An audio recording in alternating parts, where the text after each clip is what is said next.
Ladies and gentlemen, welcome to The Right Time. My name is Bomani Jones. Thanks for listening on the ESPN app, Apple Podcasts, wherever you get your podcasts. We appreciate you listening. Rate us, review us, give us 5 stars. You only give us 4 stars. I'm inclined to think that you are a hater. Coming up, Josh Gordon went to the Patriots. Talk about your football teams that you might need to worry about, and you guys giving us your stories by the time you got so tired of your job you just quit in the middle of it. Speaking of which... Yeah, Vontae Davis quit his job in the middle of his shift. Like, I feel like the way to evaluate that situation is really he quit his job in the middle of his shift. I feel like that way makes it a little bit more relatable. It seems like a crazy idea just because I can't find anybody around football who can remember a time that somebody just did this. Like, I can think about in baseball. John Kruk one day was standing on base and just decided, you know what? I'm good. And then he went ahead and kept it moving, right? Football, though, it doesn't really happen like that. And I imagine that part of why it doesn't really happen like that in football is peer pressure, right? Like, you are letting people down when you walk out. Like, if you're John Kruk and you're a baseball player, you could walk into work that day and you could say, hey, I kind of need a day off. And your boss look at you and be like, all right, cool, and go ahead and give you a day off. Ain't no days off in football. That's not really how this thing works. You show up in that bad boy, you play. That's what it is. Doc, they got to halftime of what was looking like another demoralizing loss, and my man just called an Uber to the crib and said, no mas. Had a statement ready pretty quick, by the way, for it to be a 260-word statement. He rattled that thing off. But I want to be clear about one thing. I don't blame anyone who plays for the Buffalo Bills for being furious with this dude. Yo, man, they know that they not about to win that game. Like, it's 52 other dudes out there that know that a giant L is heading down the pike. And they went out there to take it. Like, everybody signed up to take the L. My buddy Pablo always takes this line from Mad Men about this. That's what the money's for. And apparently Vontae Davis is like, the money isn't enough. And in fact, you can have back some of the money that you've already given me. That money that you've guaranteed me for the rest of the year? Nah, dog, I don't even need that. What I need is to no longer play for the Buffalo Bills. Now, think about this. That dude could have easily been like, hey, man, I got a little issue with my groin. You know, he'd been coming back from the surgery or whatever. There were all kinds of little bitty lies that he could have told. Nope, he didn't want to tell none of those lies. Lies were not what he was here for. All he wanted to do was go to the crib, and that was it. Peace. Thanks for stopping by the booth. Wow. Wow. Gabe, it's been 2 days and we're still laughing. Oh man, when this happened, I just knew it was going to be the main thing for the podcast this week. Had to be. This is the kind of thing that our people look forward to, right? Like 100%. Maybe they hit up every other sports analyst and were like, I can't wait to hear you talk about Vontae Davis. Maybe everybody else that does my job got approached in the same way. I really don't have any idea, but I know this one. The streets was coming here. Like, I feel like the only way more people would have come to hit us up about Vontae Davis if he had snatched somebody's chain on the way out. People know what they get here. People know what we are here to provide. Now, this is where I'm not even if torn's the right word, because I don't think you have to be torn on this. I totally get why the Bills are mad. I also recognize that sometimes people just got to be mad. Right? And apparently for Vontae Davis, this is one of those times where somebody just had to be mad. Because I feel like, and I could be wrong here, football one of those things that you got to be 100% in on to perform on any level whatsoever. If you are not in it to play football 100%, there's a chance it might get you killed. Like, legitimately killed. If you are not in it. I don't care if he's just a corner or not. You just can't be halfway when it comes to it. And Davis's thing was, he said, hey, man, I've gone through all these different surgeries. I just had another one. I've gone through the ups and downs, and it just hit me all at once that I want to be healthy when I get out of playing this game. I don't feel like he was telling the truth when he said that his concern was simply being healthy. That's not to say that I don't think that his concern was health. I do think that he's concerned about his health. I don't think that he has, he's just self-destructive and wants to go tear himself down. No, I think he's concerned about his health, but I think he looked around and said, why am I going to ruin my health to go 0-16? Like, they might not go 0-16, but if you play for Buffalo, I don't know how you wouldn't feel like y'all were about to go 0-16. When you look at the Peterman and then you realize the dude they're going to replace him with is Josh Allen, that feels real 0-16-y. Can you imagine if you suffered, like, forget a career-threatening injury, can you imagine if you suffered a life-threatening injury in the name of the maybe soon-to-be 0-16 Buffalo Bills? Like, can you imagine the way that you look at yourself in the mirror where you realize I made this sacrifice for losing? Because all they was going to do was lose. I made this sacrifice just to lose? Hell no, I ain't trying to make no sacrifice just to lose. And so my man decided, no mas. I have had enough. I'm done. And he rolled out. Wow. Which is why his teammates are so mad at him, because he got the good idea first. That might be it, actually. Right? Who else? There's somebody else in that locker room who really was looking at him and was like, I wish I had the courage to do that. Because, I mean, look, here's the thing about quitting, right? Quitting is a little bit underrated, right? Now, we don't want to have a world out here where we out here telling the babies that it's okay to quit because, you know, they don't really have an ability to discern what we mean by some of these things. We got to tell them that you finished the job that you start. And I do, by and large, agree with the idea that you got to finish the job and use that you start. But I also recognize that sometimes you got to look at the job that you started and be like, nah, this is not a job that I want anymore. This is not going to be good for me. And it takes something for you to just decide that you're going to walk away. Right? It takes something for you to just be like, nope, I'm good. It's not what you signed up for anymore. Yeah, but I will note this, though. Did he take all his stuff out when he left? That I don't know. Did they box his stuff and send it? Because I feel like if they boxed his stuff to send it, none of the like good stuff is coming back with him. You know what I mean? Like that's not going to happen. Them tasty snacks he keeps in his locker. Nah, man, I didn't see those. We just boxed up the stuff that we saw here. Somebody must have already ate them. And nobody's going to make sure that your landing is soft when you make that decision on those dudes, right? But is this how bad it is to play for them? Did you see, Gabe, that apparently LaShawn McCoy has broken ribs? I did, and you was playing through it. I wouldn't. Would you? Well, I mean, to your point before about needing to be all in. Again, that's why all these guys are mad, because they, you know, all convinced themselves of buying into the team and being all in and being 100%, you know, and putting it all out there on the field no matter what. So that's exactly what LaShawn McCoy is doing, and that's exactly what Vontae Davis elected he did not want to do anymore. Yeah, but I asked you, would you be out there playing for scrubs with broken ribs? No, man. Hell no. Yeah. No. Like, let's think about what we got going here, like at our company, right?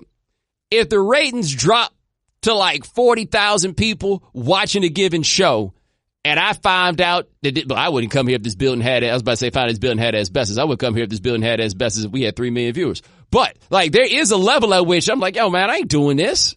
That's it. And my level would be broken ribs. I just want to go and heal. I think it's better for the team if y'all need me to win, then I'm down to come out here to win. But they don't need LaShawn McCoy to win. They need Captain America to win. They need Superman to win. They need the Human Torch to win. They need all kinds of things to win that just aren't there, that aren't going to happen. Like, you know what I think Buffalo could do to win? Put 12 men on the field.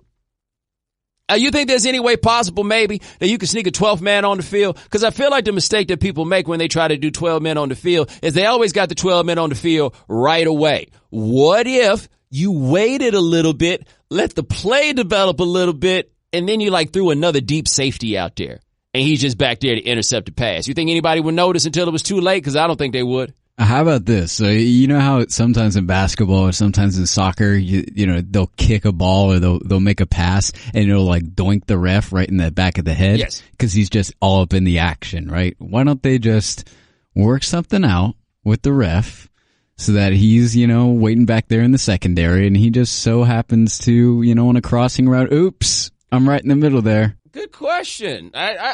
I don't know what it is exactly they're supposed to do, because when I look at McCoy and those broken ribs, you're playing behind a team with an awful offensive line on top of that. And I think that is a bit of a unique thing to football that we don't really see in other places, which is a whole lot of people's jobs are dependent on the offensive line's ability to block, right? Like if the offensive line can block, but the quarterback can't throw, it doesn't hurt the offensive lineman.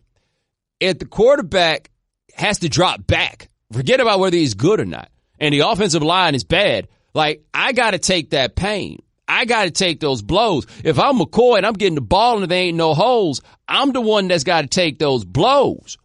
That's different than anything else that I can point to. No, I'm not going back there with no broken ribs, especially not as long as that dude's been playing. He got miles, Jack. No, I'm good. I'm good because the Bills are bad. They are so bad. But that's what they got. I want to know this too. Like Vontae Davis's homeboys that are in the league. I wonder what they think. Like his brother, for example, Vernon Davis. I wonder what Vernon Davis thinks about this. Because the thing about football players is, man, they go out there and play through injuries. We don't really even have half the idea of what they play through, of what they go through. We don't. I think Dan Le Batard, he did an interview with Jason Taylor once about Jason Taylor having, I forget what the injury was, but he's standing up the night before the game, like with an IV or something like that. There's a catheter involved or something else. And it's like legit life-threatening stuff. And these dudes are conditioned to believe that nothing is more important than the game. Like that game that's right around the corner. Nothing is more important than that. I got nothing in my life like that. At all. At all. Like I think about the things I'm willing to call out sick for. It's well before broken ribs, guys. It's well before broken ribs, and nobody is going to hit me. They tell me with broken ribs, it hurt to breathe, it hurt to sneeze. Is that the only sport that it's like that, in your opinion? Because, I mean, if you think about the other, like, physically taxing sports in that way, like boxing, if a guy's not feeling right, they're not going to fight. They'll just push the date back. Yeah, I imagine hockey would be a similar example, right? Because we hear about all the injuries that guys are willing to play through in hockey. Now, I don't have as much firsthand knowledge about hockey, so I don't want to make any assumptions talking about that stuff. Because, boy, you know how it goes. You say something that ain't right about hockey guy gonna pop up. But with football, the problem is this. If everybody had to be 100%, nobody would play. If everybody had to be 80%, nobody would play. So this game requires people be willing to play through injuries. This game requires people be willing to take painkillers and those shots in the middle of games and stuff like that, because that's just how this thing functions. They only got 16 games, so the scarcity in that way makes it where you look real bad if you decide not to play because every game is so impactful. Like there's a total set of circumstances that makes this game totally different in terms of what people are willing to go through in order to just get to the end. Like the football argument on injuries, and I guess this applies somewhat in other sports, but really applies in football, is it's about whether or not this injury can be worse, right? So I remember when Dennis Dixon played at Oregon in 2007, where he was the Heisman frontrunner. Dennis Dixon played 4 weeks on a torn ACL. His last game was against Arizona. He actually scored a 25-yard touchdown untouched with a torn ACL. But it wasn't like all the way torn. He could still do a few things, but it wasn't all the way torn. So by that metric, it couldn't get worse. And so they basically played him until his knee gave all the way out. Not a matter of, hey, let's hold up and maybe get this ready to get you to the league, son. No. He ran that bad boy all the way till it popped. Because that's the theory and that's how it works in football. Now, if they feel like, oh man, this might get worse, let's go ahead and stop it now so that we can get you back later. But if they're like, oh, it can't get worse and you feel like you can play, all right then, come on out here. Why miss a game if you don't have to? Like that's just the brutal nature of what that game is. And I can imagine for a dude what it's like to wake up and be like, yo, this is crazy. Like I remember I talked once to a former football player, and the thing I always said about football players, I was just like, man, y'all are different, man. Like the mentality and everything else is totally different. And he played football for so long, he never really thought about it. Then he had a little bit of detachment from it. He was like, yo, man, this is crazy. Like, I wonder how many of these guys, like when it comes to having kids and stuff like that, is going to help point out to them like, yo, man, what we were doing was crazy. And in the middle of a game, Vontae Davis was like, yo, this is crazy. And so he did something that seemed even crazier to a lot of people. He quit. This kind of has an interesting parallel to the Le'Veon Bell situation, does it not? Who doesn't want to go out there and put his body on the line because he's not getting paid right. Yeah, what I think people miss on the Le'Veon Bell thing is every time you see somebody say, oh man, Le'Veon Bell giving up another $850,000 by not playing, he's also not getting hit. Right? Like it's not as though they're just gifting him this $850,000. There's a trade to be made, and he's made the decision. $850,000 a game is not worth it. Now, he's going to have to show up at some point to get that year done so we can go somewhere else, but he's decided that's not worth it for him. So why are you worried about like the money that he sacrificed? We're like, oh man, it's silly. He's just giving up all this money. The money is part of a cost-benefit analysis. The money is the plus. He's also ignoring the minus. And what none of us are able to do is to quantify what the minus part should be worth to him or be worth to anybody else. Now, obviously, there are other people who have clearly made the decision that the minus part for them is only worth like $40,000 a week. Right? Like for some of them, they're down. They're like, okay, $40,000 a week. We'll take that pay and the minus, whatever. They'll go ahead and do that. Hey man, he's not one of those people. And I just don't feel like those of us who sit in chairs ever have the right to look at somebody who uses his own body in order to make money and takes all these blows and dings and incurs all these injuries. None of us get to tell them how much they should be willing to get paid to do a job that none of us would do. All right, we'll be back in a minute to talk about Josh Gordon. But first, FanDuel wants you to know football season is finally underway. And if you play fantasy football, the odds are you already hate your team and you wish that you could draft again. But on FanDuel, you can draft a new team every week. Plus, FanDuel has never been more fun or easier to play. If you're not a fantasy expert, FanDuel is clearly the place to play. FanDuel has something for everyone, and there are more ways to win than ever before. FanDuel also has a tool called Guru to help you pick your lineups so you can make smarter picks and feel more confident going into game day. They've made it easy to find your friends and challenge them to play head-to-head contests for cash or bragging rights. Because the only thing better than winning cash is taking your friends' cash. That's why everybody's so excited about FanDuel this season, and new users get a $20 bonus when they make their first deposit on FanDuel. Come play with me at FanDuel.com/Bomani. Once again, play with me at FanDuel.com/Bomani.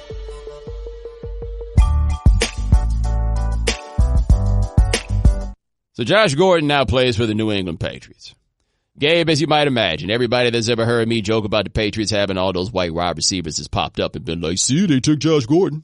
Oh, 100%. Oh, they've all jumped up, right? Like, you know like I never noticed any of the black dudes that played for them before. I tell you this though, when the Patriots were picking up that dude, Chad Hansen, off of waivers, wasn't nobody hitting me up. They had another one they just let go of too, right? And that was just like another white dude that they had brought in that they let go of. No, we don't hear nothing about that. No, but Josh Gordon comes, see, they signed black dudes. Thanks. Well, let's find Bomani on this one. Yeah. Thanks for letting me know. They have black people on the team. How would I have ever considered such a notion, right? Idiots. Anyway, they went and they got Josh Gordon. They didn't sign him. They traded for him. They gave up a 5th round pick for him. And if he does not play 10 games, then the Browns get back a 7th round pick. I believe it says a great deal about how talented Josh Gordon is. The idea that somebody would be willing to trade for a dude that the Browns held on to in every way before they just simply decided that they had had enough. Now, Josh Gordon is 27 years old. Let's run through what his 2013 season was, right? Because his 2013 season was quietly one of the greatest seasons of all time. He led the league in receptions in 2013. In receiving yards, not in receptions. And that was with quarterbacks like I want to say Brian Hoyer and Jason Campbell.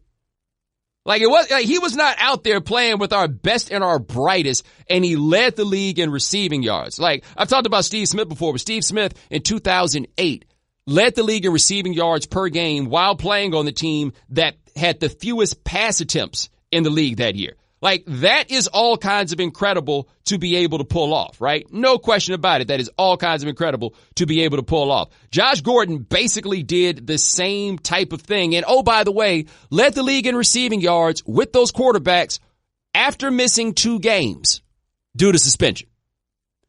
That's good enough to where he hasn't done a damn thing worth discussing since 2013 on the field. And somebody was still willing to give something up in order to get him. In 2013, Gabe, my man Florida James crushed the numbers for us. That dude had 30 receptions of 20 or more yards. He had 1,000 yards that year just on receptions over 20 yards. That's the type of deep threat. Yes. That like 90% of the league is looking for. Yep. And to be fair, he came back last year, and after he came back last year, he averaged 18.6 yards per reception. That 2013 season, he averaged 18.9 yards per reception. All right. And since 2013, here are the guys that he has caught passes from. Brian Hoyer, Johnny Manziel, Deshaun Kaiser, and Tyrod Taylor. Yeah, where Tyrod Taylor's looking at them like, yo, I'm a Hall of Famer compared to y'all. That's what he is. And so the Patriots made the decision to make that trade. Now, one thing I love about the Patriots is, at least in terms of observing them, I don't think people have any handle on what it takes for Bill Belichick to sign somebody. Now, what seemed clear to me is the only thing it takes for Bill Belichick to sign somebody is if he thinks you can play. That's about it. Like, if you can play, they'll give you a chance. And if you get to be too much trouble, they'll go ahead and get you up out the paint. But if you can play, he'll go ahead and bring him in there. I think I saw somebody say something to the effect of they didn't think Bill Belichick was going to bring him in because Bill Belichick didn't want that distraction. You must be crazy. Bill Belichick ain't distracted yet. Bill Belichick focused as hell. You know how hard it is to distract Bill Belichick off of what he's doing? No. Josh, maybe he might distract me at some point. But as long as this dude show up to work, then it's going to be fine. And I can imagine this. Did you see, Gabe, what it actually was that Josh Gordon was doing when he pulled the hamstring? Oh, yeah. Well, it was a photo shoot, but I didn't exactly see what the photos were of. Well, it was a promo shoot for like some line of clothing or something that he has. But what he was doing during the shoot was basically working out. Right? Like, it wasn't like he was in there doing something totally crazy. Like, he was running sprints and stuff like that. And while doing that, he pulled his hamstring. So you call Bill Belichick if you're the Browns. And the Browns are like, hey, man, we got this dude for trade. And they're like, look, you got to level with us, man. What was the deal with that hamstring? Well, it was a Friday night and he was doing a promotional shoot. Well, what kind of promotional shoot? I don't know, but he was out there running sprints. Bill Belichick's like, you're telling me this guy runs sprints on Friday nights? Bring him in. We need that kind of work ethic. We can get him to stretch before. Yeah, we love that. Bring him down. Thanks. And so now he's there. And look, the Patriots got receiver problems. Like, I mean, there's no other way to put that. You can talk about Edelman's coming back in a couple of weeks, and that's fine. But Edelman's running over the middle a lot. The reason we know Julian Edelman's name and the way that we do is because he plays for the Patriots. If he plays for somebody else, we're not talking about him in that same way. We're not. Like, he's not a great player. He's not a bad player, certainly. He's a good player. But he is not a great player. What he is a dude who plays a lot of nationally televised broadcasts. Like, this used to happen, I felt like, a lot in college basketball with Duke, Carolina, all those big-time schools. There's always one player that is considered to be like the defensive stopper. And that guy might be good at defense, or that guy might just be a dude that you find something to say about because they're on TV all the time. Right? That's what I felt like Julian Edelman was. It's just a player that you ultimately become familiar with, and then you talk about him a lot, like Jason Witten. You know, you talk about him a lot, and it makes you overrate a little bit what that player actually is. That's what Edelman is. Patriots need somebody that can stretch the field. Now, a couple years ago, Chris Hogan, who was very athletic, I think led the league in yards per reception, but that was an anomaly looking at the larger sample of his work. Like, he had never quite been that guy. Josh Gordon, if nothing else, is crazy fast. Like, I've seen people raise the question about whether or not he can learn the offense. Dude, the Patriots got Cordero Patterson, and the question about Cordero Patterson at other stops was whether or not he could learn the offense and plays and stuff. Apparently, Belichick found a place for him to go with, and it was like, no, he can learn enough. If all Josh Gordon does is go long, he serves a purpose. Because it's going to be a while of him going long before you stop double covering him. So that winds up helping everybody else. I see this with the Patriots. They got nothing to lose, especially now with them giving up draft picks. Because I don't know if you've been paying attention, but Belichick be cutting them draft picks loose like it ain't nothing. Give it a try. Okay, didn't work. All right, you're out of here. Like a fifth round pick, Belichick will cut a third round pick in training camp. Like he's not really tripping on that. And quietly, maybe not that good at drafting players. But they'll be fine. They ain't worried about that part. Now they got Josh Gordon in there. Gabe, I can't wait to see what the reaction is going to be from all kinds of people if Josh Gordon gets out here balling. Like all the people who are sympathetic to him because they think all he was doing was smoking weed and that the league was treating him badly. Are they still going to be on team with him because he plays for the Patriots? No. Yeah, see, I'm curious. That's the sort of thing. I am somewhat curious if that's going to be the way that they go about it. I also noticed this one too. How you think this going to wind up going if he gets there and he does not play well? How do you think the locals are going to deal with that one? Yeah, not good. I don't think it's going to go well. Now, there's another level, though, with Josh that I think is important to know, and I kind of touched on it there a second ago, but I really think this is important. Josh Gordon is a drug addict. I don't say that pejoratively. I don't say that, like, to knock him, but he's a drug addict.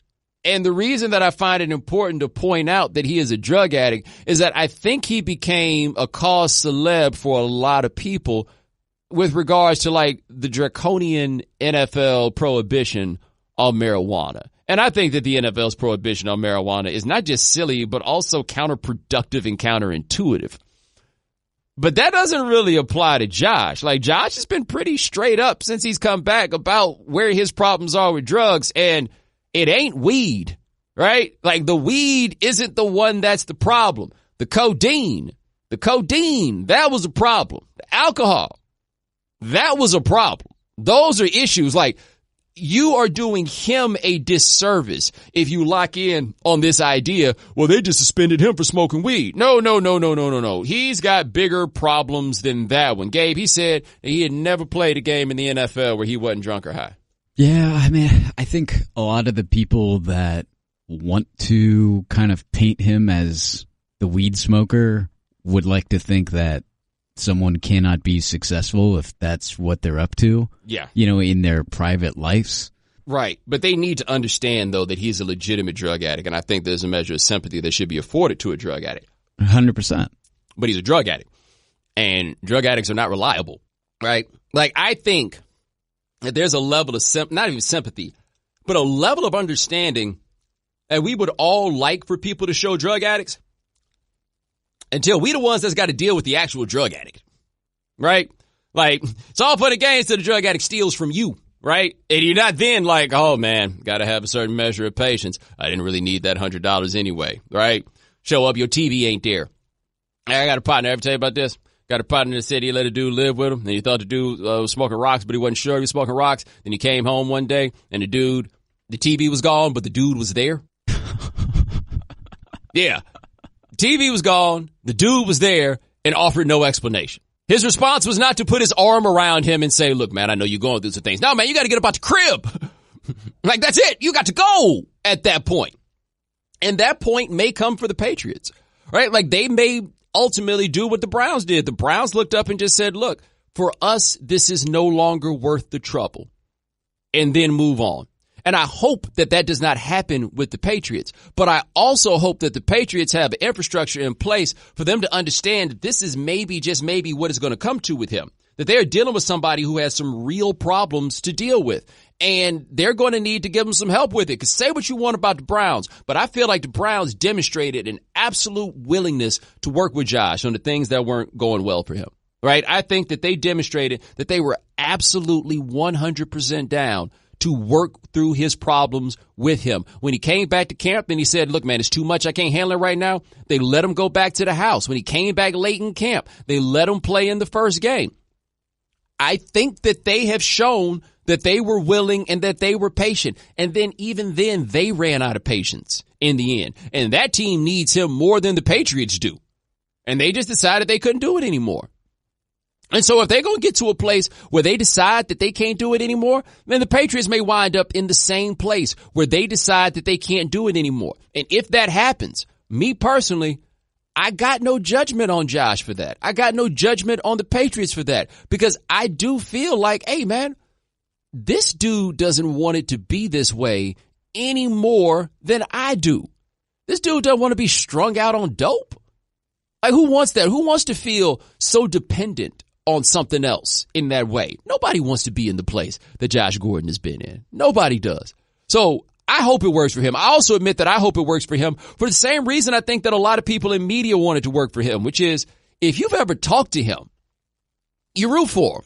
We interviewed him a couple of times on Highly Questionable a couple of years ago, and I just found myself, I don't know if charmed is the right word, but there's some people you get a good feeling about the spirit that come off him, right? Like some people, and he was saying all the right things about how he was trying to get past what it was and improve on this and that and whatever it is. Like, being around him or just talking to him in that way made me want the best for him. Like, I'm kind of at that age now where I'm watching guys when they play football, and like, I'm 38. Like, I view these cats almost like little brothers in a lot of ways. Not that, I'm close to them like they're brothers, but I think of them in the ways that I would think if I had a younger brother and they behaved, or the way my older brother's 13 years older than me, or in the way that my older brother would behave with regards to me and the way that he would view me. And that's the way I look at a lot of these cats. And I get nothing out of being angry for him for being strung out on dope. I don't have the value judgment associated with drugs and things like that other people have. I just don't, So I want him to win. I want him to do well, because there is no reason for me to not want him to do well. And by the way,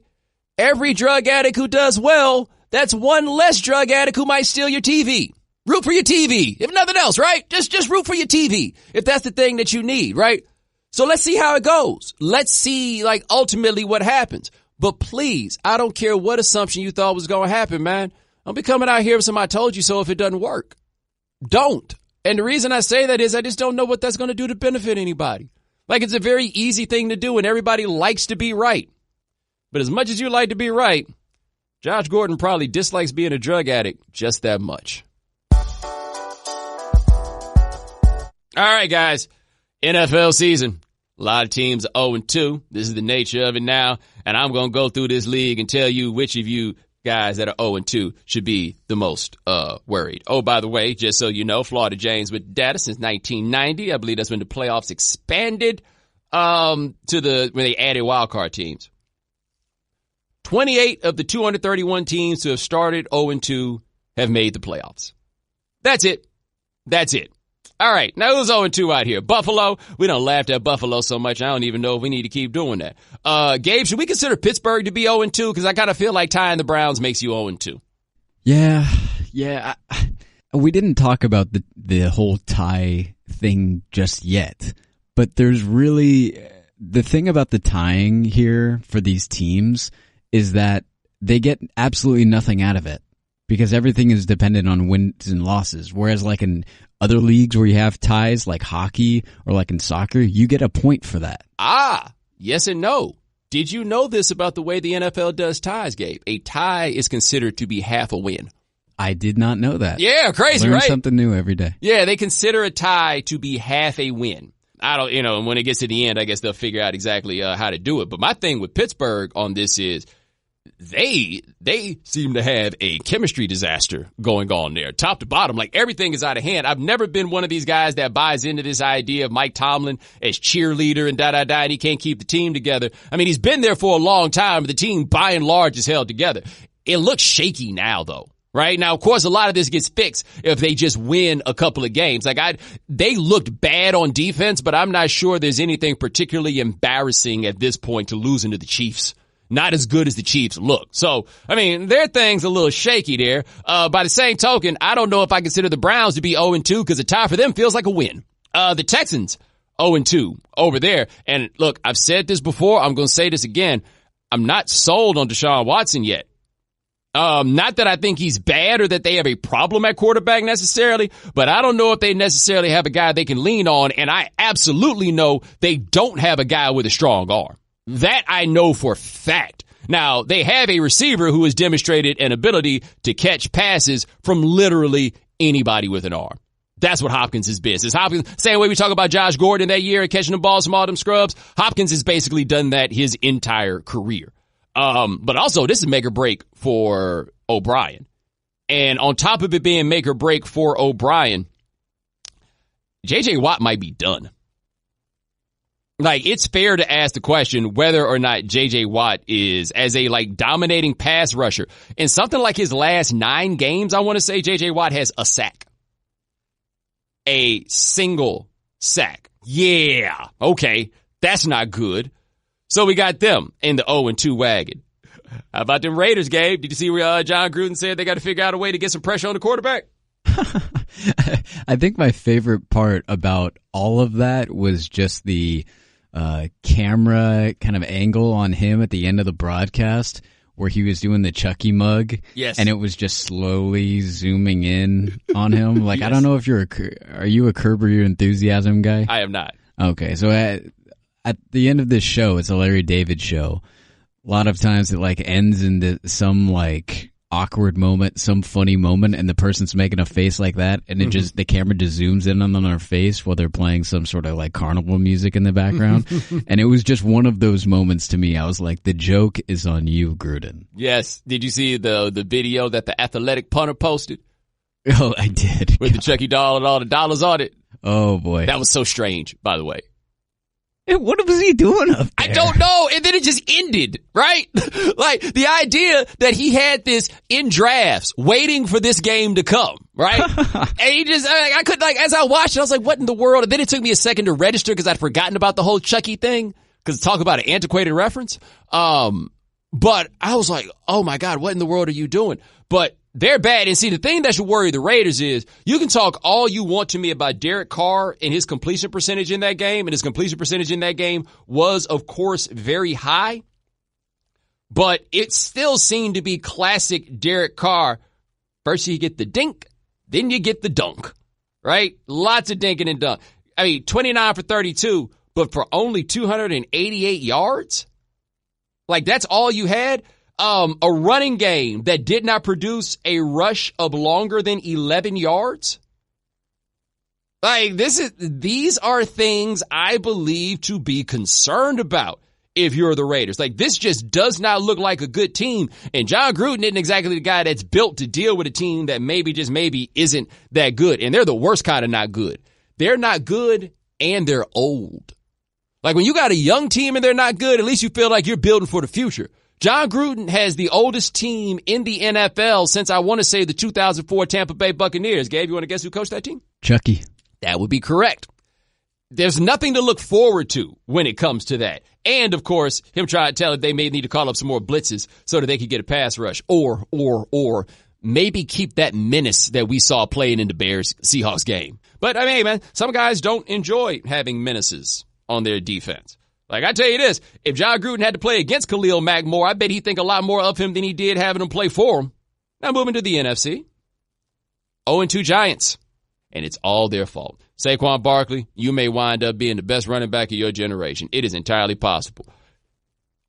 Ain't but so good you can be as long as Eli Manning is your quarterback.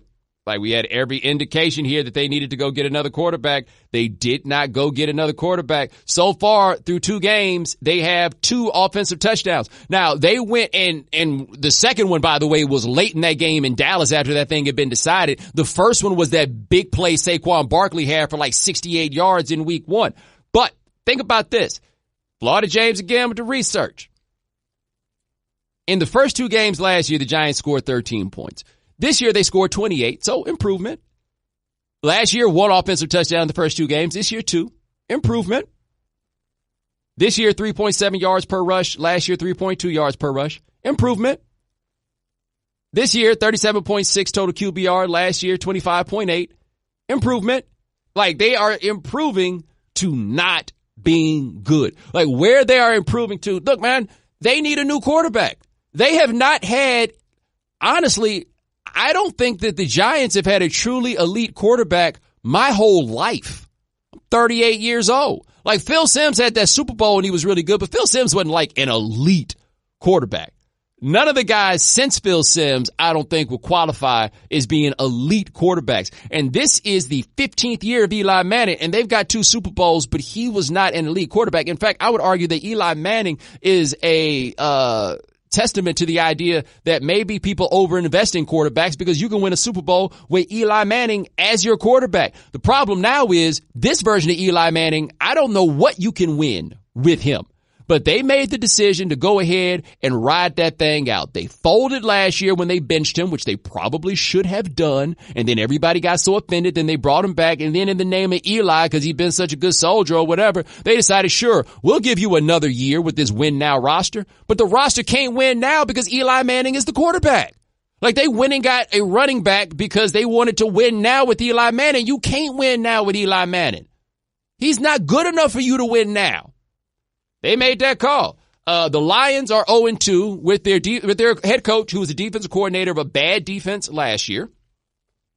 And now he's their head coach. They lost that game to the 49ers yesterday. Matthew Stafford, by the way, did not look good. Absolutely did not look good. And I still don't have a great answer for you on how good and Matthew Stafford is. Like, I think he can be very good. And I've always said, though, to be fair to him, they've done nothing to give him a running game. They've done nothing at all to give him a running game. But there's wide open dudes that he was just missing, just flat out missing. And oh, by the way, if the 49ers had lost that game, they would be over here on the 0-2 program. And then we could discuss, maybe you guys put that cart in front of the horse on Jimmy Garoppolo. Everybody and mama talking about what a great quarterback Jimmy Garoppolo is. Nah, bro. We ain't seen that. It's possible he may ultimately become great, but we have not seen that. And then we got two teams in the NFC West, right? One is the Cardinals, who might be the Buffalo Bills West, right? Except they're not putting Josh Rosen in the game. Like, somehow they've made the call. No, not yet. Not yet. We're still going to ride out Sam Bradford. And Sam Bradford has looked awful these first two games. Sam Bradford, who was weighing retirement last season because of injuries, he looks retired to me. Like that's probably the best way to put it. He looks like a retired person, which is to say he is competing on the level I would expect someone 65 years old to compete. That is what he looks like. And I don't even know nothing else about that team. But yeah, he looks bad. And then the Seahawks, Gabe, I think the Seahawks are in real trouble. Gosh, yeah. I mean, to see the script flipped on them last night and getting beat up by the Bears, which is exactly what they used to do to teams, I'm like, man, they're turning a page here. Do you know how many players on that defense played on the Super Bowl champion team? I'd have guessed that you could count it on one hand. You can count them on one finger. Oh, boy. And that dude wasn't in training camp. Yeah, 100%. Earl is the only one. Like, the passing numbers, they gave up 329 yards to Case Keenum in week 1. Think about this. They intercepted Case Keenum 3 times in week 1, and they lost. 3 times in week 1, and they lost. Let's think about yesterday's game. They intercepted Trubisky twice, and they still lost. Like, these are things for a team built the way that they have been built historically. They're supposed to be better than that if those sorts of things happen. But if Russell Wilson's going to be out here getting sacked 6 times and they ain't got a chance, they have none. Like, this is what the Seahawks had when they were on a run was a lot of really good players who were the same age, right? Like Richard Sherman, Russell Wilson, not exactly the same, but right in the same place. Cam Chancellor, Earl Thomas was like a year older than them. Bobby Wagner's in that same zone, but they had a lot of really good players who were around the same age, who reached their peaks at the same time. And now those dudes are gone. Like, now is the time for the flip up. And what they're going to find is whether or not they have a quarterback that is good enough to carry them in spite of what goes on around him. Guess what? They don't really make quarterbacks like that. Like, this doesn't mean that Russell Wilson is not good or maybe not as good as you thought he was. But he ain't going to be able to carry the mess that they have right here. Benjamin Albright, dude that works out of Denver, said he would not, before the year, he was like, I would not be surprised if Seattle got the number 1 overall pick. After 2 games, I wouldn't be surprised either. All right, we'll be back in a minute to do If You Haven't Heard. But first, you know what's not smart? Job sites that overwhelm you with tons of the wrong resumes. But you know what is smart? ZipRecruiter.com/Bomani. Unlike other job sites, ZipRecruiter doesn't wait for candidates to find you. ZipRecruiter finds them for you. Its powerful matching technology scans thousands of resumes, identifies people with the right skills, education, and experience for your job, and actively invites them to apply. So you get quality candidates fast. No more sorting through the wrong resumes. No more waiting for the right candidates to apply. It's no wonder that ZipRecruiter is rated number 1 by employers in the U.S. And this rating comes from hiring sites on Trustpilot with over 1,000 reviews. Right now, my listeners can try ZipRecruiter for free at this exclusive web address, ZipRecruiter.com/Bomani. That's ZipRecruiter.com/BOMANI. ZipRecruiter.com/Bomani. ZipRecruiter, the smartest way to hire. We know you can't be on top of all the news and information of the day. No need for the social media feeds. We got you. Now, if you haven't heard. All right, Bomani, story number 1 of the day comes from tech. My name is Peter Hawley, and I'm a reporter covering technology for the Washington Post. My latest story is about weather technology and how it informs people's decision to evacuate or to stay when a hurricane is approaching. Last week, as Hurricane Florence was bearing down on the North Carolina coast, the Weather Channel decided to make that decision a bit easier for some people by rolling out their latest tool. It's called immersive mixed reality technology, and essentially it's a combination of green screen graphics, video games, and real-time predictive data from the National Hurricane Center. The result are videos that allow Weather Channel anchors to show what it would be like to experience certain storm conditions, in this case a storm surge. Now you may have seen one of these videos in the last few days on social media because they went viral. They show news anchors interacting with storm surge at 3 feet, 6 feet, and then 9 feet. The anchors are standing in a virtual neighborhood, so you get to see what it looks like when this massive wall of water washes over somebody's home. The result, according to many people, is that it's utterly terrifying. This was the third video that the Weather Channel has produced in recent months using this kind of immersive technology. Their previous two videos covered lightning and what it's like to experience a tornado firsthand. There was a time not so long ago when the Weather Channel was more or less background noise in the lobby of your doctor's office, but that could be changing. The channel's producers say that by 2020, they want 80% of their programming to include immersive mixed reality technology. That means the weather broadcasts of the very near future are going to look a lot more like a terrifying video game than some random guy standing out there in the rain kind of getting beat up by a hurricane. I gotta say, man, this sounds kind of fun and exhilarating. Yeah, I didn't quite know how to feel about it when I saw the video of it on social media. I was like, that's kind of cool. Yeah, so, the Weather Channel has a problem that they became kind of antiquated in the era of apps.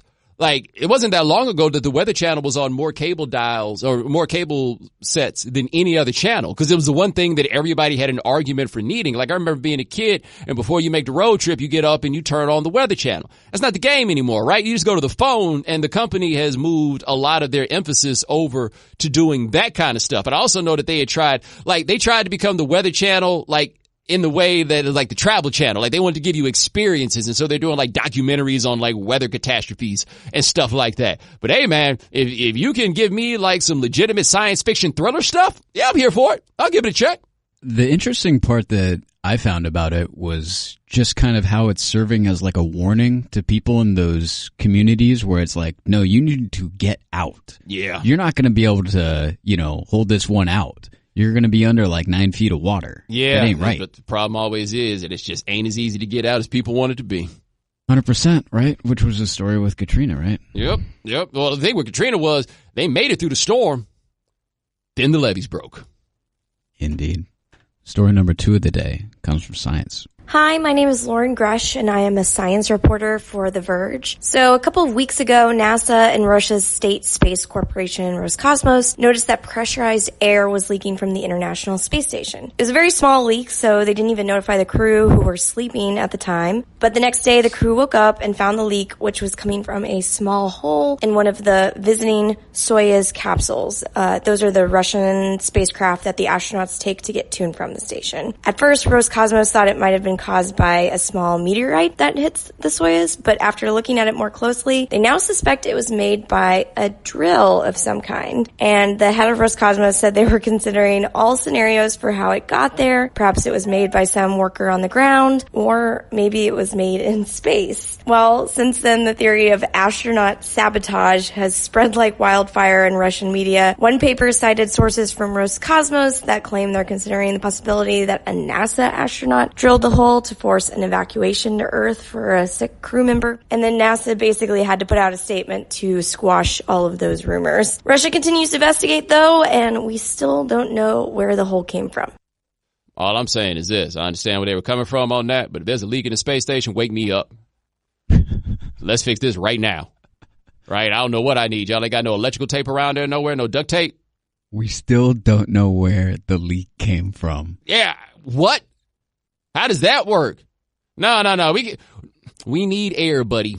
We need air. I do love the maybe it was NASA. How? What, did somebody just get out of their spacesuit, get out of their spaceship, come over, drill a hole, jump back in, and roll away like a drive-by of sorts? Yeah, did someone leave the window open at night? Yeah, like what are you... Getting a little warm inside the space station? I have no desire. I am not interested in going to space. All I see from going to space is best case scenario, I make it back. So when Elon Musk offers you a ticket on SpaceX's first trip to the moon because, we've been so kind to him on the podcast, you're not going to accept it? Hell no, man. I'm not doing that. Imagine that. You go up there with Elon Musk, hotboxing your little space station, you find out there's a leak in it. I was thinking about aliens, man. I mean, they're like, someone might have drilled a hole. Someone might have drilled a hole. You think you would have heard that? Right. Right. What kind of drill do you have? Is there no noise in space? Yeah. I mean, exactly. Any movie you see about space, it is dead silent up there. Yes. Never heard of a quiet drill. They ain't made that yet. All right. This last story is like on a whole nother level. I wanted to give it a little bit of backstory here because, the piece that we're having on is just the next level of this story. So Cat Williams was on V103's Frank and Wanda in the Morning Show last week, and he just decided to go in on comedian Tiffany Haddish, basically trying to pull receipts on her, saying that she's not really that funny, and she's never written anything, and she's been in all these movies where people are doing the writing for her. And then this happened. This is Brittany Danielle. I frequently cover pop culture for Essence.com. Comedian Cat Williams stopped by Atlanta radio station V103 on Friday, appearing on Frank and Wanda in the Morning, where he got into a comedic sparring match with co-host Wanda Smith that got a little too personal. Now, police are investigating Williams' claim that Smith's husband pulled a gun on him at a comedy club over the weekend. According to Fox 5 in Atlanta, a police report details that Williams and Lamora Sellers, Smith's husband, got into a verbal altercation at the Atlanta Comedy Theater on Saturday night. An off-duty officer at the scene said the conflict stemmed from Williams' earlier interview with Smith. During the interview, Williams not only made jokes about Smith's cooking, but also criticized her appearance. During the dispute Saturday night, Williams claimed Sellers pulled out a gun and pointed it in his face. Williams then fled to a nearby grocery store where police intervened. However, Sellers disputes the comedian's claim. The Atlanta Journal-Constitution reports that Sellers claims that after he tried to approach the comedian, he fled to a nearby food depot. Instead of sticking around, Sellers returned to the Atlanta Comedy Theater. Sellers also confirmed to police that he indeed had a gun in his possession, and as he was running, it fell to the ground. He refutes that he ever pointed it at Williams. Smith addressed the incident on the radio Monday morning, where she claims Williams started the argument that led to the conflict with her husband. According to Smith, Williams made a beeline over to her in the parking lot of the comedy club and said, "I told you effing with me would make you go viral." That's when her husband stepped in. In spite of cracking a joke on Williams' hair, which seemed to cause him to go in on the radio host, Smith said she's not a victim. In spite of Saturday's tense encounter, Cat Williams has declined to press charges. Look, I'm going to say this, man. If she's not a victim, which is possible, why your husband show up here with the heat? Like, you need to tell him that. Like, I watched the video, the whole 20 minutes of the video. I didn't think the Tiffany Haddish stuff was nearly as harsh as people made it out to be. What he said was, I give credit to people who write. I don't care what you say. I care about what you write, which is something I could totally understand coming from the background of a comedian. He also said some other interesting stuff about how basically he bankrolls his whole operation and like all these specials he does. Like one of them talked about getting $2 million, putting out $300,000 himself to be the one to produce it. Like that was the stuff that I found to be very, very interesting. But the stuff with Wanda Smith, like, hey man, Wanda Smith is a comedian. Like, we gotta stop talking about this as Wanda Smith is just a talk show host. No. Wanda Smith is a comedian who's been a comedian for a very long time, and she got into it with a comedian, and she lost. And, by the way, got to slide on the fact that she repeatedly called Cat Williams Lil Mama, which is just a little bit homophobic, right? Like, that's all that is. And Cat drilled her on that, but he's like, nah, don't go repeating a joke. She lost. That's all it was. She went out there and she tried to bring it and she lost. And if I'm Cat Williams and I see her the next night, I'm going to tell her. He was like, yo, I made you go viral off of that. That's how the game goes. Now, I don't know how this works because, husbands love getting out here and fighting to prove they love. Like, that's just a big thing that they're into. But I feel like if your wife is a comedian, she got to stand and handle it. Am I tripping on that one? Because I get the idea of you stand by your woman, you defend her. But at the same time, that's a grown up. That is an adult. She just had to hold that L. Yeah, oh man. There's got to be something more to this too. There's got to be some history that the story is not picking up on or that I'm not picking up on. Well, I know this, man. Like, he said that he just had his gun with him. Okay. Right. He says he didn't point the gun. Okay. I saw there's another comedian who said that the dude pointed the gun. I got no idea if he actually pointed the gun or whatever. You know, like, I can't speak so much to whether or not that actually happened.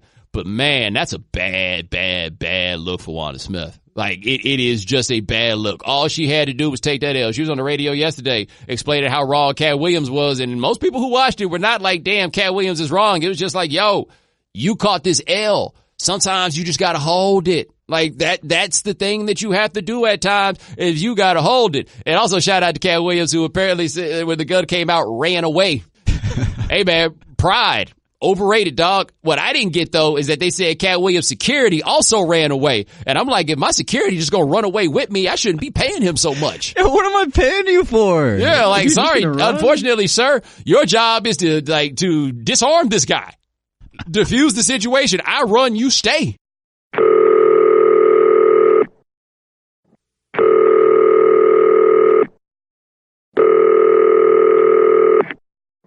Hey, this is Bomani. You have reached the right time voicemail. Say whatever you want. Get creative with it. But this is your place to talk back to the show. So talk back. Peace. All right. In light of the Vontae Davis stuff, we thought we'd put out for when you decided to quit in the middle of your job. Because that's exactly what Vontae Davis did, right? In the middle of your shift. And we might have gotten the most responses in the history of this this segment. We got some pretty good ones. All right, so this first one's from JD in Missouri. What's up, Bo?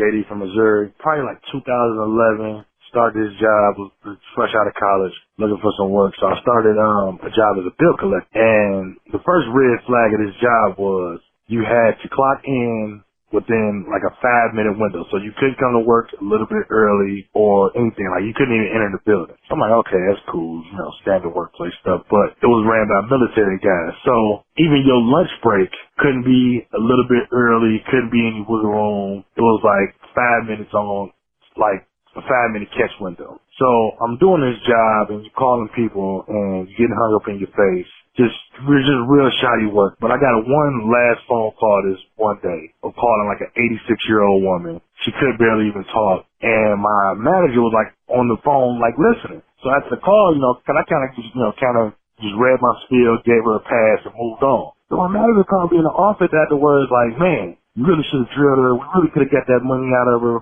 Ooh, I'm like, bro, what? I'm not. Okay, you know what? You're right. I'm going to take my lunch break. So I took that lunch break. I went to Mickey D's. I never returned. It was just like Vontae Davis. I got my halftime show, and I'm out. I'm not about to be calling no 86-year-old women, calling to collect no bill. I can't do it. Somebody else can. I can't do it. Peace. By the way, I always wonder about the people who work as bill collectors and really get into it, right? The person that's like, yo, I found my calling, jamming people up for money that I have no legal basis to retrieve.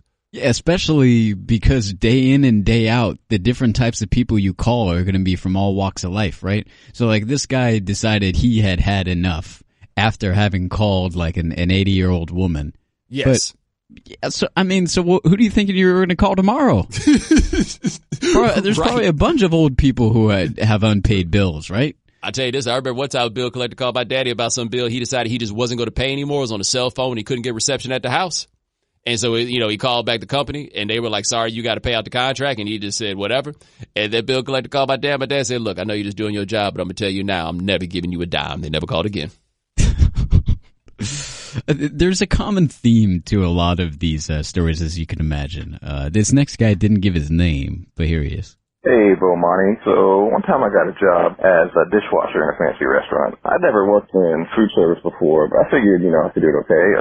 Thing was, though, I'm kind of OCD, so if I'm going to clean something, I'm like really going to clean it, right? So it was my first day, and I'd be over there just cleaning the hell out of a plate or whatever. And meanwhile, all these other dishes are just piling up. So eventually I realized this stuff wasn't going to work out or wasn't for me, and I decided I was going to bail. Now the thing was, though, before the shift started, everybody in the kitchen got a plate of food made by the sous chef, like some really nice food, you know, the kind of stuff I never got to eat because I was broke at the time. But I hadn't gotten a chance to eat it yet. So now I wasn't about to miss out on that, so I waited until until my area of the kitchen was clear. And I just grabbed that plate and I bolted out the door and I never went back. Wow, you came for the free lunch. Not even mad. The question on some of these is, did you come get your last check? Yeah, all right. I want to give a shout out to a guy who almost made the cut, very nearly made the cut. He had said that he was planning on quitting his job because the next day was payday, and he was just going to show up to the job the next day, get his paycheck, and leave, which is what he did.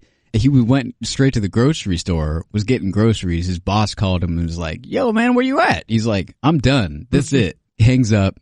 The guy calls him back and says, man, are you serious? And I'm like, yep, that's it. It has to be done. All right, this last one's from Darren in Louisville. Hey, Bo, this is Darren in Louisville. When I was about 19 years old, it was about 2003, 2004, me and a good buddy worked part-time at a Target, and we worked the early morning shift. We went in at 4 a.m., and we would unload the stock trucks in the morning. So one day, we went to one of the managers because they'd been killing us, making me and my buddy unload the trucks every day. And we told them, you got to start delegating this stuff to some other people. You got us doing this every day. So next day, we come back, and they got us unloading the stock truck again. And so me and my buddy decided that was it. We were unloading that stock truck, and we decided we were going to blow up every piece of merchandise that was on that truck. And we blew up a bottle of maple syrup and a box of cat litter, and we started rolling every bit of merchandise through maple syrup and cat litter, and we were just launching it off the back of the truck. And then after we got done, we told our boss, we said, Tom, we're done, buddy. So we walked out the door. We went and got some McDonald's for breakfast, drove to my buddy's brother's house, and sat around and drank and played badminton for the rest of the afternoon. And that was the only time I ever quit in the middle of a shift, but it was absolutely worth it. Later, Bo. Yeah, that's one thing about it. I heard nobody be regretful about that time they quit a job in the middle of the shift. Oh, not one person. I got a friend who told me she worked at Red Lobster at Endless Shrimp. She quit in the middle of the shift. Couldn't do it. It was too much. I've talked about this on TV, man. I was in line at Burger King once to watch somebody quit in the middle of the shift. That I had never seen nobody who had enough in the way that woman had enough. She was just gone. And then there's the bus driver. So I went to school in a little bitty town in Texas, and I don't know how relevant this is, but you'll get why I point this out. It was a bus with nothing but black kids, and we had this white woman driving the bus named Miss Susan, and that should tell you about life, around that way, Gable. We called her Miss Susan, right? I don't remember what happened, man, but Miss Susan, I guess, got tired of breaking up fights and all of that stuff. Miss Susan said, and I quote, I would rather cut grass and pick cotton than drive that damn bus. Oh, boy. Never saw Miss Susan again. Oh, boy. Yes. Was she instructing y'all to call her Miss Susan? I don't know how it started. I just know she was Miss Susan. Oh, my God. That was it. But, yeah, Miss Susan said she'd rather cut grass and pick cotton than drive that damn bus. And to be honest, same. Same. A large portion of these stories either involved employment at a fast food restaurant or ending up at a fast food restaurant after quitting. Yes. So that just the parallel there, it's like, all right, I quit my fast food restaurant, but then the first thing I did was go to Mickey D's. Yes. Yes. They got to flip the dynamic, flip the tables, turn them over. I want to give a shout out to another one that most nearly made the cut, where this guy was working at a Chick-fil-A and he had a disagreement with his manager and was like, F this, I'm out. And on his way out, he grabbed a couple of chicken sandwiches and then he got his check then a couple of weeks later and there were $4 taken out of it for the chicken sandwiches. Hey man, give him the $4. It's all good. But all right, ladies and gentlemen, thanks so much for joining us here on The Right Time. We do this thing 2 times a week. My man Gabe Bassane handles everything behind the scenes. Thank you. Thanks to our sponsors, FanDuel and ZipRecruiter. Also, thanks to Peter Holly. He runs the Innovations blog at the Washington Post. Check his story about new weather technology. Thanks to Lauren Grush, science reporter at The Verge. He's also got a YouTube show called Spacecraft. Check out our story about a leaky space station that the Russians got right. And thanks to Brittany Danielle of Essence. Thank her for her information on Cat Williams. You can check out her story on essence.com about Cat Williams and Wanda Smith. Remember, subscribe by the ESPN app, Apple Podcasts, wherever you get your podcasts. Go ahead and check us out. Give us 5 stars. You only give us 4 stars, I'm inclined to think that you are a hater. All right, next episode, we're going to talk to Michael Collins of ESPN, the caddy. Just because it's fun, we're going to talk to him. Also, Buzz Bissinger, author of Friday Night Lights. We are going to talk to him next week to wrap up the Right Time Book Club. Still got time to finish the book. Promise. Talk to you soon. Thanks for checking out The Right Time with Bomani Jones podcast. You can listen or subscribe on the ESPN app, Apple Podcasts, or wherever you listen to podcasts. The Right Time with Bomani Jones.